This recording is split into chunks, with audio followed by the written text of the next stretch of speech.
We have an obligation to every last victim of this illegal aggression because all of this carnage has been done in our name. Since World War II, 90% of the casualties of war are unarmed civilians, a third of them children.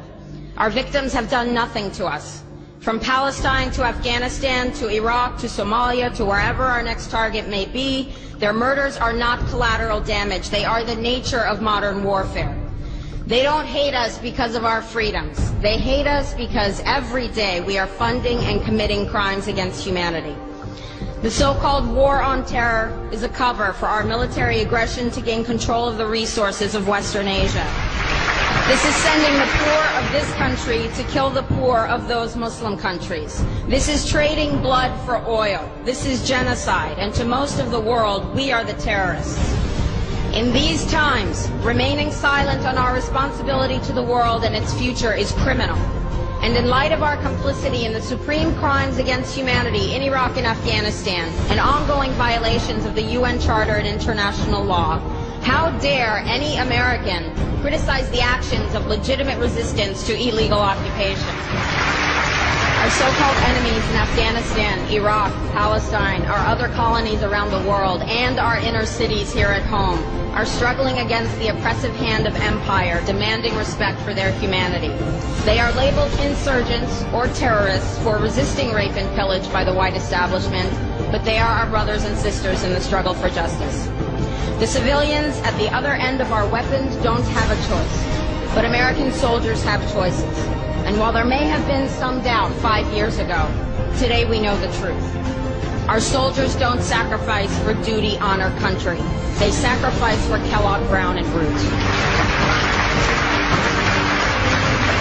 They don't fight for America, they fight for their lives and their buddies beside them because we put them in a war zone.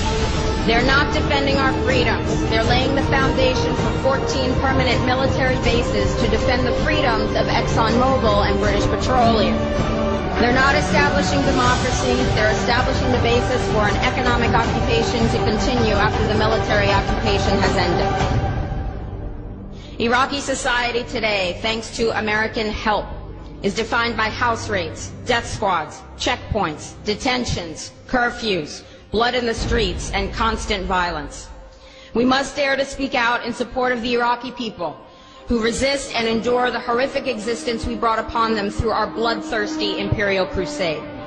We must dare to speak out in support of those American war resistors, the real military heroes who uphold their oath to defend the Constitution of the United States against all enemies, foreign and domestic, including those terrorist cells in Washington, D.C., more commonly known as the legislative, executive, and judicial branches.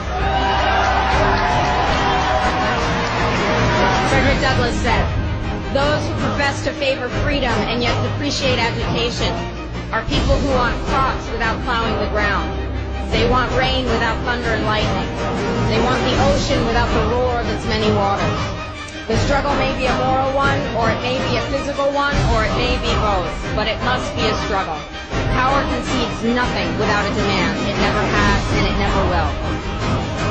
Every one of us must keep demanding, keep fighting, keep thundering, keep plowing, keep speaking, keep struggling until justice is served. No justice, no peace. No justice, no peace.